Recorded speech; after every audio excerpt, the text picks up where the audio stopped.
స్వతంత్ర భారతదేశ రాజకీయాల్లో మరో కీలక మలుపు. 2024 లోక్సభ ఎన్నికల్లో దుమ్ము రేపుతుందనుకున్న బీజేపీ అనూహ్యంగా టార్గెట్ ని రీచ్ అవ్వలేకపోయింది. నరేంద్ర మోదీకి కనీస ఫైట్ అయినా ఇస్తుందా అని అనుకున్న విపక్ష ఇండియా కూటమి అందరినీ షాక్ కి గురి చేసింది. మరీ ముఖ్యంగా రామమందిరం ఉన్న అయోధ్యలో బీజేపీ ఓడిపోవడం అతిపెద్ద షాక్. అసలు ఇలా ఎలా జరిగింది? అయోధ్య, యూపీతో పాటు బీజేపీకి ఎక్కడ ఎందుకు నష్టం జరిగింది? ఇండియా అలయన్స్ ఎక్కడ మెరుగైన ప్రదర్శన చేసింది? మోదీ ఎన్డీఏని ఓడించలేకపోయినా విపక్ష నేతలు ఎందుకు సంతోషంగా ఉన్నారు? ఎందుకు సెలబ్రేషన్స్ చేసుకుంటున్నారు? ఈ గెలుపు ఇండియా కూటమికి ఎందుకు అంత ముఖ్యం? ఈ వీడియోలో తెలుసుకుందాం రండి. వీడియో చివరి వరకు చూడండి, చాలా ఎక్సైటింగ్ గా ఉంటుంది. 2024 లోక్సభ ఎన్నికలు బీజేపీకి ఒక చేదు జ్ఞాపకం. సొంతంగా 370 దాటాలని టార్గెట్ గా పెట్టుకున్న మోదీ అండ్ టీమ్ కి మెజారిటీ కూడా రాకపోవడం అందరినీ షాక్ కి గురి చేసింది. 400 టార్గెట్ ని సాధించేందుకు ప్రయత్నించిన ఎన్డీఏ కూటమి మెజారిటీ మార్క్ ని దాటగలిగింది. అయితే ఎన్నికల ఫలితాలకు ముందు నేను చేసిన అనాలిసిస్ వీడియోలో అబ్ కి బార్ 400 పార్ ని సాధించాలంటే బీజేపీ నేతృత్వంలోని ఎన్డీఏకి దక్షిణాది రాష్ట్రాలు చాలా కీలకమని చెప్పాను. ఇక్కడ బీజేపీ ఆశించినన్ని సీట్లు రాకపోవచ్చని అనుకున్నాను. కానీ లోక్సభ ఫలితాల్లో బీజేపీకి గట్టి షాక్ ఇచ్చింది సౌత్ కాదు, north India. 2019లో battle grounds Uttar Pradesh, Maharashtra, west బెంగాల్లో అఖండ విజయం సాధించిన కమలదళం ఈసారి మాత్రం ఊహించని విధంగా బలహీన పడిపోయింది. 80 సీట్స్ ఉన్న యూపీలో ఎన్డీఏ కేవలం 36 సీట్లలో గెలవగలిగింది. అంటే సగం సీట్లు కూడా రాలేదు. అఖిలేష్ యాదవ్ నేతృత్వంలోని ఇండియా కూటమి ఎగ్జిట్ పోల్స్ చెప్పేవారు కూడా షాక్ అయ్యి కన్నీళ్లు పెట్టుకునే రేంజ్ లో ప్రదర్శన చేసింది. 43 స్థానాల్లో విజయం సాధించింది. వీటన్నిటి మధ్య అయోధ్య ఉండే ఫైజాబాద్ నియోజకవర్గం ఫలితాలు ఇప్పుడు దేశవ్యాప్తంగా హాట్ టాపిక్ గా మారాయి. 2024 జనవరిలో ఇక్కడ రామ మందిరాన్ని అత్యంత ఘనంగా ప్రారంభించి ఎందరో భారతీయుల శతాబ్దాల కలను నెరవేర్చిన ప్రధానమంత్రి నరేంద్ర మోదీ నేతృత్వంలోని బీజేపీ ఫైజాబాద్ లో ఓడిపోతామని కలలో కూడా ఊహించి ఉండదు. బీజేపీ ఓటమి తర్వాతే అయోధ్య ప్రజల కష్టాలు బయటకొచ్చాయి. ఇంత చేసిన బీజేపీని ఓడించారని ఇతర ప్రాంతాల వారు అయోధ్య వాసులను తిడుతున్నారు. కానీ ఈసారి బీజేపీకి ఓటు వేయకపోవడానికి వారి వద్ద బలమైన కారణాలున్నట్టే కనిపిస్తోంది. అయోధ్యలో రామ మందిరాన్ని సర్వాంగ సుందరంగా నిర్మించారు, అందులో డౌటే లేదు. అయోధ్య మందిరానికి దారితీసే రోడ్లు, ఇన్ఫ్రాస్ట్రక్చర్ ని పక్కా ప్లాన్ తో రూపొందించారు, ఇందులోనూ డౌట్ లేదు. అత్యంత వైభవంగా గుడిని ఓపెన్ చేశారు, ఇందులోనూ జీరో డౌట్. కానీ అక్కడి ప్రజల కష్టాలను తెలుసుకోలేకపోయారు. బీజేపీకి రామ మందిరం ఎంత ముఖ్యమో మనందరికీ తెలుసు. అందుకు తగ్గట్టుగానే రాముడు, రామ మందిరం కమలదళ ఎన్నికల ప్రచారాల్లో కీలకంగా కనిపించాయి. కానీ రామ మందిరం మాత్రం అయోధ్య ఓటర్లను ఆకర్షించలేకపోయింది. BJP sitting MP Lallu Singh ని సమాజ్వాదీ పార్టీకి చెందిన అవధేశ ప్రసాద్ సుమారు 54,500 ఓట్ల మెజార్టీతో ఓడించారు. 9 టైమ్ ఎమ్మెల్యే అవధేశ్ ప్రసాద్ ఒక కీలక దళిత నేత. కానీ తనలాంటి వారికి విన్ రేట్ తక్కువగా ఉండే జనరల్ సీట్లో పోటీ చేసి మరీ గెలిచారు. అయోధ్యలో లల్లు సింగ్ పై బీజేపీపై ప్రజల్లో తీవ్ర స్థాయిలో అసంతృప్తి ఉంది. రామ మందిరాన్ని బయటి ప్రజల కోసం నిర్మించారని, ఆలయం వల్ల తమ బతుకులు మారలేదన్నది అక్కడి ప్రజల మాట. రాముడి మందిరం కోసం కొంతకాలం క్రితం రోడ్డు విస్తరణ పనులు చేశారు. అడ్డుగా ఉన్న చాలా ఇళ్లను కూల్చేశారు. ఇంకొన్ని చోట్ల సగం మాత్రమే కూలిపోయాయి. చాలా మంది ఇప్పటికే ఆ సగం కూల్చివేసిన ఇళ్లలోనే నివసిస్తున్నారు. తమ భూములు లాగేసుకున్నారని, కనీసం కాంపెన్సేషన్ కూడా ఇవ్వలేదని ప్రజలు బాధపడుతున్నారు. ఆ బాధ, ఆ కోపం ఓట్ల రూపంలో చూపించారు. ఫ్యాక్ట్ ఏంటంటే విజయవాడ గుడి పక్కనే ఉందని విజయవాడ ప్రజలు రోజు దర్శనానికి వెళ్లరు. అలాగే అయోధ్యలో కూడా చాలా తక్కువ మందే రాముడి గుడికి వెళుతూ ఉంటారు. మిగిలిన వారందరూ టూరిస్టులే, బయట నుంచి వచ్చి వెళ్లిపోయేవారే. అలా వచ్చి వెళ్లేవారి కోసం చాలా చేస్తున్నారని, కానీ సరైన వసతులు లేక తాము ఇబ్బంది పడుతున్నామని ప్రజలు చెబుతున్నారు. అయోధ్య ప్రజలను ఆగ్రహానికి గురిచేసిన మరో విషయం లోకల్ బిజినెస్. ఆలయ నిర్మాణ సమయంలో స్థానికులకే షాప్స్ ని, వ్యాపారాలను కేటాయిస్తామని హామీ ఇచ్చారు. కానీ అలా జరగలేదు. అది చూసి స్థానికుల్లో కోపం మరింత పెరిగింది.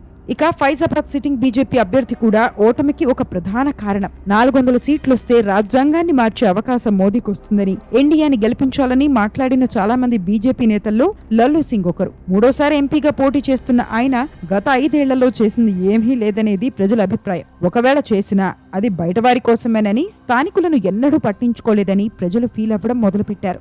ఇక్కడ ఉద్యోగాలు లేవు, నేను ఖాళీగా ఉంటున్నాను, మా నాన్నతో కలిసి పొలం పనులు చూసుకుంటున్నాను, మా ఎంపీ మా కోసం ఏమీ చేయలేదు, రాముడికి గుడి కట్టి ఆయన చేసిన తప్పులను కడిగేసుకున్నాడు, ఆలయం వల్ల మా జీవితాల్లో అభివృద్ధి లేదు అని 27 ఏళ్ల విజయ్ యాదవ్ మీడియాకు చెప్పాడు.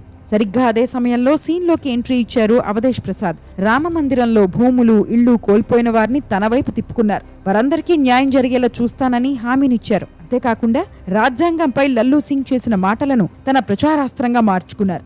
ఈ స్ట్రాటజీ సక్సెస్ అయింది. అందుకే కులాలకు అతీతంగా అందరూ కలిసి అవధేష్ ప్రసాద్ కు ఓటేశారు. బయటవారి కోసం మమ్మల్ని పట్టించుకోవడం మానేశారని, అందుకే ఓటు వేయలేదని అయోధ్య ప్రజలు అంటున్నారు. రాముడికి గుడి కడితే సరిపోదు, రాముడి పేరుతో ఓట్లు అడిగితే సరిపోదు. అభివృద్ధి ఉంటేనే ప్రజలు గెలిపిస్తారని అయోధ్యవాసులు రుజువు చేశారు. ఇదే యూపీలో బీజేపీకి తగిలిన మరో పెద్ద షాక్ స్మృతి ఇరానీ ఓటమి. కాంగ్రెస్ కంచుకోటైన అమేఠీలో 2019లో రాహుల్ గాంధీపై గెలిచిన ఆమెకు ఈసారి ఊహించని ఓటమి ఎదురైంది. గాంధీ కుటుంబానికి సన్నిహితుడు, కాంగ్రెస్ భక్తుడు కిశోరీలాల్ స్మృతి ఇరానీని చిత్తుగా ఓడించారు. దీనిపై ఇప్పటికే మన ఛానల్లో ఒక వీడియో ఉంటుంది, కింద డిస్క్రిప్షన్ లో లింక్ ఇస్తాను. ఈ వీడియో చూసిన తర్వాత దాన్ని కూడా చూసేయండి. వీడియోలో ముందుకెళ్లే ముందు చిన్న విషయం, ఇప్పటి వరకు మీరు చూసిన కంటెంట్ మీకు నచ్చినట్టయితే ఈ వీడియోని వెంటనే లైక్ చేయండి, మన ఛానల్ని సబ్స్క్రైబ్ చేసుకోండి. Back to topic. ఈ వీడియోలో మరో మెయిన్ పాయింట్, ఓడిపోయినా ఇండియా కూటమి ఎందుకు సెలబ్రేషన్స్ చేసుకుంటుందో తెలుసుకునే ముందు ఇతర కీలక రాష్ట్రాల్లో బీజేపీ పెర్ఫార్మెన్స్ గురించి క్విక్ గా తెలుసుకుందాం. మహారాష్ట్రలో 48 సీట్లలో ఇండియా కూటమి 30 చోట్ల విజయం సాధించింది. బీజేపీ 17 స్థానాల్లో గెలిచింది. 2019లో ఇది 23గా ఉండేది. అప్పుడు కూటమిలో ఉన్న శివసేన కలుపుకుంటే ఈ నెంబర్ 40 దాటిపోతుంది. వెస్ట్ బెంగాల్లోని 42 సీట్లలో టీఎంసీ 29 స్థానాల్లో గెలిచింది. కాంగ్రెస్ 1 సీటు దక్కించుకుంది. బీజేపీ 12 స్థానాల్లో విజయం సాధించింది. 2019లో ఇది 18గా ఉండేది. బీహార్లోని 40 స్థానాల్లో ఆర్జేడీ ఉన్న ఇండియా కూటమి 9 స్థానాల్లో విజయం సాధించింది. ఇతరులు 1 చోట గెలిచారు. బీజేపీ జేడీయూ నేతృత్వంలోని ఎన్డీఏ 30 చోట్ల గెలిచింది. 2019లో బీజేపీ నెంబర్ 17. నిన్న మొన్నటి వరకు ఇండియా కూటమిలో కీలకంగా ఉండి ఎన్నికలకు ముందు మళ్లీ ఎన్డీఏలో చేరిన నితీష్ కుమార్ జేడీయూకు 12 సీట్లొచ్చాయి. అంటే ఆయన ఇండియా కూటమిలోనే ఉంటే ఈసారి విపక్షానికి బీహార్లో 21 సీట్లొచ్చేవి. తమిళనాడులో డీఎంకే నేతృత్వంలోని ఇండియా కూటమికి 39 అవుట్ ఆఫ్ 39 సీట్స్ వచ్చాయి. మధ్యప్రదేశ్లో బీజేపీకి 29 అవుట్ ఆఫ్ 29 సీట్స్ దక్కాయి. కర్ణాటకలో 28 సీట్లలో ఎన్డీఏ కూటమికి 19 స్థానాలు, కాంగ్రెస్ కి 9 స్థానాలు దక్కాయి. ఈ ఎన్నికల్లో బీజేపీకి 2 విషయాల్లో మంచి జరిగింది. ఒడిశాలో ఆల్మోస్ట్ క్లీన్ స్వీప్ చేసింది. అసెంబ్లీలో ప్రభుత్వాన్ని ఏర్పాటు చేయడమే కాదు, లోక్సభలోని 21 స్థానాల్లో 20 చోట్ల గెలిచింది. సుదీర్ఘకాలం పాటు రాష్ట్రాన్ని పాలించిన నవీన్ పట్నాయక్ బీజేడీకి ఒక్కటంటే ఒక్క ఎంపీ సీటు కూడా దక్కలేదు. ఇక రెండోది, కేరళలో బీజేపీ ఖాతా తెరవడం. పార్టీ ఆవిర్భవించిన నాటి నుంచి కేరళలో బీజేపీ ఒక్క సీటు కూడా గెలవలేదు. థ్యాంక్స్ టు సురేష్ గోపి ఈసారి కేరళలోని ఒక్క సీట్లో బీజేపీ జెండా ఎగిరింది. ఇప్పుడు అసలు విషయానికి వస్తే, why India alliance is celebrating its defeat. దానికన్నా ముందు ఒక స్టాండర్డ్ డిస్క్లైమర్, ఇది ఒక పార్టీకి సంబంధించిన ఛానల్ కాదు. డేటాను అనలైజ్ చేసి ఒపీనియన్ని పంచుకోవడమే ఈ వీడియో ఉద్దేశం. 2014-2019లో కనిపించిన మోడీ వేవ్ లో విపక్షాలు కొట్టుకుపోయాయి. సాధారణంగా లీడర్ ఆఫ్ అపోజిషన్ హోదా దక్కాలంటే మొత్తం సీట్లలో కనీసం 10% దక్కాలి. 44-52తో కాంగ్రెస్ కి గత 2 పర్యాయాలు ఆ హోదా దక్కలేదు.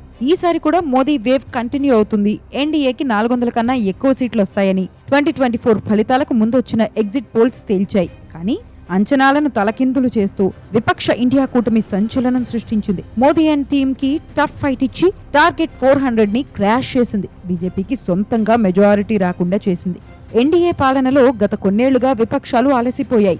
ఈడీ, సిబిఐ రైడ్లు, బ్యాంకు ఖాతాలు ఫ్రీజ్ చేయడం, మహారాష్ట్రలో పార్టీలను చీల్చడం, ప్రశ్నించే వారిని ఎక్కడికక్కడ అరెస్ట్ చేయడం, బ్రెజ్లర్స్ అరెస్ట్, రైతుల అరెస్ట్, రాహుల్ గాంధీ ఎంపీ సభ్యత్వం రద్దు, అరవింద్ కేజ్రీవాల్ అరెస్ట్ వంటివి నిత్యం వార్తల్లో మనం చూస్తూ వచ్చాం. తప్పు చేస్తే కేసులు వేయడం, జైల్లో పెట్టడం కరెక్టే. కానీ నేతల మీద కేసులు వేయడం, వారు బీజేపీలో చేరితే ఆ కేసులు మాయమైపోవడం చాలా సందర్భాల్లో జరిగింది.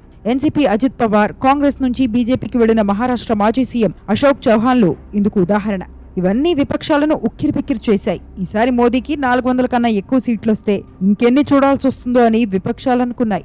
ఇలా జరగకూడదంటే మోదీని అడ్డుకోవాలని ప్రధాన ప్రతిపక్షాలన్నీ ఒక్కటయ్యాయి. బీజేపీ టీంని ఓడించేందుకు తీవ్రంగా ప్రయత్నించాయి. 100% సక్సెస్ అవ్వకపోయినా అందరి ఊహకు అందని విధంగా 233 సీట్స్ లో విజయం సాధించింది ఇండియా కూటమి. ఒక్క కాంగ్రెస్ కే 99 సీట్స్ వచ్చాయి. 2014 డిజాస్టర్ తర్వాత ఇదే బెస్ట్ పెర్ఫార్మెన్స్.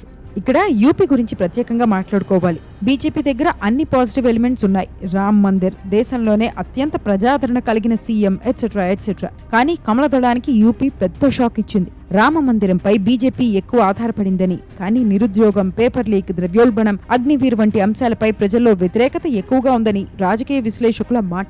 వీటన్నిటినీ ఇండియా అలయన్స్ తన ప్రచారాల్లో బాగా వాడుకుంది. ఇక్కడ సమాజ్వాదీ పార్టీ అధినేత అఖిలేష్ యాదవ్ స్ట్రాటజీని మెచ్చుకోవాలి. యాదవ్ కమ్యూనిటీ ఓటు బ్యాంక్ ఎక్కువ ఉన్నప్పటికీ కేవలం 5గురిని బరిలో దింపారు. ఇది వర్కౌట్ అయింది.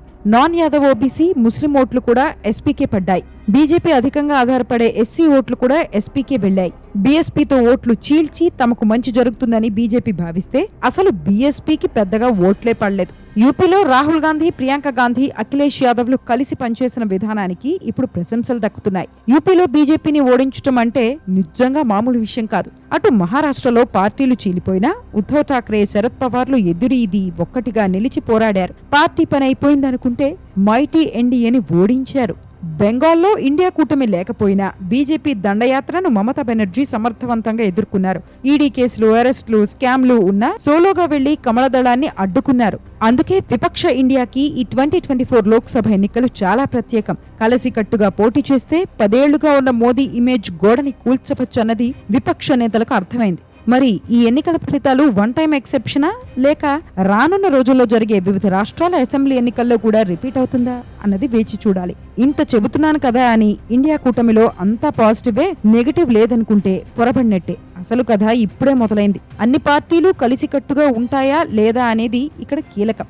కానీ ఈ ఎన్నికలతో బీజేపీకి ఒక విషయం అర్థమై ఉంటుంది. ఇక కేవలం మోదీ మేనియాతో పని జరగదని వారు తెలుసుకోవాలి. మోదీ ఇమేజ్ కి మించి కొత్త అస్త్రాలను సిద్ధం చేసుకోవాలి. తప్పులను సరిచేసుకోవడం కమలదళానికి కొత్త ఏమీ కాదు. కాంగ్రెస్ తో పోల్చుకుంటే ఈ విషయంలో బీజేపీ చాలా బెటర్. అందుకే ఇన్నేళ్ల పాటు అటు కేంద్రంలో ఇటు రాష్ట్రాల్లో గెలుస్తూ వచ్చింది. మరి ఈ ఎన్నికల్లో బీజేపీకి ఎదురైన షాక్ గురించి మీరేమంటారు? ఇండియా అలయన్స్ ఇచ్చిన ఫైట్ పై మీ ఒపీనియన్ ఏంటి? వెంటనే కామెంట్ చేయండి. ఇది ఫ్రెండ్స్ ఇవాల్టి వీడియో. దేశ రాజకీయాలపై చేసిన ఈ కంటెంట్ మీకు నచ్చిందని ఆశిస్తున్నాను. ఇలాంటి మరిన్ని వీడియోస్ కోసం మన pen and voice stories channel ని సబ్స్క్రైబ్ చేసుకోండి. ఈ వీడియోని లైక్ చేసి షేర్ చేయండి. More exciting videos coming up. Stay tuned.